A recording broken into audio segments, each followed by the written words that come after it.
اقبال کہتے ہیں فرشتوں سے بہتر ہے انسان بننا مگر اس میں پڑتی ہے محنت زیادہ.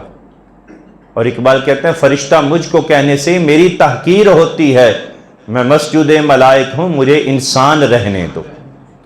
تو اگر گل آ جائے نا انسان تے وہ کم اوکھا ہے، پھر تو شاید ساڑھے بچوں بھی کوئی نہ نکلے. انسان کامل جو ہوتا ہے، کامل اگر مل جائے تو پھر اور کی چاہیے. تو خیر ہمیں دین کی طرف لوٹ آنا چاہیے. رب نے فرمایا نا 30ویں پارے میں یا ایھا الانسان ما غرک بربک الکریم، اے انسان کس چیز نے تجھے دھوکے میں ڈالا ہے کہ تم اپنے کریم رب کی طرف لوٹ کر نہیں آتا. تو جہاں پر یہ ساری چیزیں ہیں تو امام کی ذمہ داریاں بھی ہیں. امام کس کو کہتے ہیں؟ امام قوم کے سردار کو کہتے ہیں. امام کس کو کہتے ہیں؟ قوم کے سردار کو. جو ہمیں نماز پڑھاتا ہے نا، جو ہمارا امام ہے وہ ہمارا امام ہوتا ہے، امام قوم کا سردار ہوتا ہے، ساڑا ملازم نہیں ہوتا. اور میں یہ ان کے کہنے پر نہیں کہہ رہا، میں دین کا مسئلہ بیان کر رہا ہوں. اور فقیر کی یہ عادت ہے میں کدی منہ ویکھ کے مسئلہ نہیں دسیا، میں حضور دا دین ویکھ کے مسئلہ دسنا ہوتا. مینوں بالکل کوئی فرق نہیں پیندا کسی نو دین دا مسئلہ چنگا لگدا تاں یا کسی نو کوڑا لگدا. ایک واری چھڑ کے 15 واری لگی اساں تے دین ہی دسنا ہے جی. جدو پڑھیا دین تے دین دسنا ہے، اساں کوئی لوکاں دی کہڑا کوئی اسی پیو دادے دی گل دسنے آپ یا یہ دسیا بھی میرا دادا بڑا تگڑا چودھری سی. نہیں، اساں جو دین پڑھیا اساں تے دین دسنا ہے. امام جو ہوتا ہے وہ قوم کا سردار ہوتا ہے. تو انج بھی ہوتا ہے کہ بندہ پاک صاف ہو کے وضو کر کے تے نیت کر کے پیچھے سے امام دے پیچھے سے سردار دے بندہ نماز بھی پڑھے تے باہر نکل کے باہ وٹوں کے آکھے میں تے پتہ نہیں چپ کیوں نہیں تے مولوی رہندی تے لتاں پنچھڑا. کیا وہ بندہ اپنے امام کو پھر قوم کا سردار ہی سمجھتا ہے یا کیا سمجھتا ہے؟ وہ اپنے اوپر غور کرے کہ وہ کس نگر پر چل رہا ہے، اس کا ڈگر کیا ہے، کون سے رستے پر پڑا ہے. وہ کہیں وہ رستہ اس کا سیدھا ہے یا رستہ کہیں اور کی طرف جا رہا ہے. تو جہاں پر امام کا یہ مقام ہے تو امام کے لیے کچھ ذمہ داریاں بھی ہیں. وہ قوم کو دین سکھائے، قوم کو دین سکھائے، یہ امام کی ذمہ داریاں.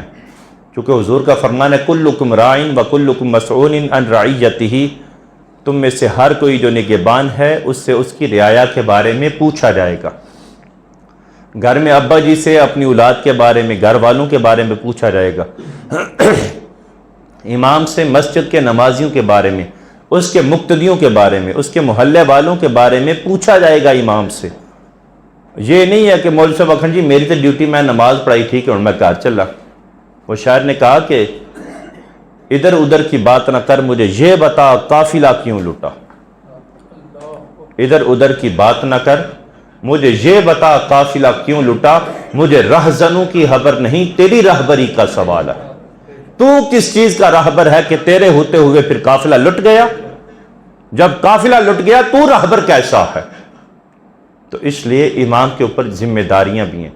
اور یہ خوشی کی بات ہے کہ انہوں نے ان ذمہ داریوں کو سنبھلتے ہوئے، سمجھتے ہوئے اور ان کو پورا کرنے کے لیے درس حدیث کا یا درس قرآن کا یا درس فقہ شریف کا یہاں پر اہتمام کیا.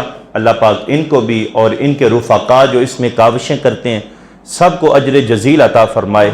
اور آپ احباب جو وقت نکال کر، چونکہ یقیناً آپ زیادہ تر بازار میں دکاندار احباب ہوتے ہیں تو آپ بڑی مشکل معاملہ ہے کہ دین کی طرف آنا یہ ایک مشکل مرحلہ ہے. حضور نے فرمایا نیکی کی طرف خود چل کے جانا پڑتا ہے، برائی خود انسان کی طرف چل کے آتی ہے. اور بزرگ فرماتے ہیں کہ نیکی کی مثال ایسے ہے کہ کسی نے پہاڑ کے اوپر چڑھنا ہے. نیکی کرنا ایسے ہے جیسے کسی نے پہاڑ پر چڑھنا ہے، چونکہ اوپر چڑھنا مشکل ہوتا ہے. اور برائی کی مثال ایسے ہے جیسے پہاڑ سے کسی نے نیچے اترنا ہے. ایک قدم اٹھائے دوسرا خود ہی اٹھتا چلا جاتا ہے. لیکن جب اوپر چڑھنا ہو تو ایک اٹھایا جائے تو دوسرے کے لیے اور کوشش کرنی پڑتی ہے اور ہمت لگانی پڑتی ہے اور سنبھلنا بھی پڑتا ہے کہ کہیں ایسا نہ ہو کہ دوسرا قدم رکھنے سے پہلے پہلا والا پھسل نہ جائے. اور یہی بات حضور پیران پیر غوث اعظم دستگیر سے کہی تھی شیطان نے. جب اس نے وہ نور بن کے آیا نا، بظاہر نور تھا، حقیقت تو نہیں، بس روشنی بن کے آیا، تو کہنے لگا عبد القادر میں تیرا خدا ہوں، میں تجھ سے راضی ہو گیا. آپ نے جب لاہور پڑھا نا تو دفع ہو گیا، بھاگ گیا، تو پھر آیا، کہنے لگا عبد القادر تیرے علم نے تجھے بچا لیا ہے۔ فرمایا بے ایمانہ یہ بھی شرم نہیں آئی، میرے علم نے نہیں، مینوں میرے رب نے بچا لیا۔ اس سے آگے جو اس نے بات کی تھی نا حضور غوث پاک سے، وہ بڑی تگڑی بات کر کے گیا۔ وہ کہنے لگا عبد القادر تیرے اس مقام پر پہنچے ہوئے، جس مقام پر حضور غوث پاک تھے، کہنے لگا عبد القادر جس مقام پر تو ہے، تیرے اس مقام پر پہنچے ہوئے تجھ سے پہلے میں 70 غوث تباہ کر چکا ہوں۔ تیرے اس مقام پر پہنچے ہوئے میں 70 غوث تجھ سے پہلے تباہ کر چکا ہوں۔ یہ تیرے اوپر تیرے رب کا خاص فضل ہے کہ تو میرے وسوسوں میں نہیں آیا، چونکہ رب نے فرمایا نا کہ جو میرے ہیں وہ میرے ہی رہیں گے۔ تو ایک قدم اٹھا کے جب رکھا جاتا ہے تو دوسرے کے لیے اور محنت کرنی پڑتی ہے، پہلے سے سنبھلنا بھی پڑتا ہے۔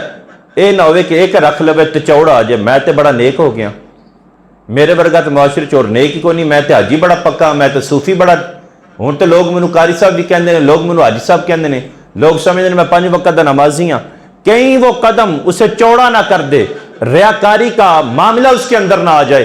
اگر ایسا ہو گیا تو اس کی نمازیں اس کو فائدہ نہیں دیں گی، الٹا نقصان دیں گی۔ دعا ہے کہ مالک ہمیں عمل کی توفیق عطا فرمائے اور ہمیں دین کی طرف اور اپنے رب کی طرف لوٹ آنے کی توفیق عطا فرمائے۔ واخر دعوانا الحمدللہ رب العالمین۔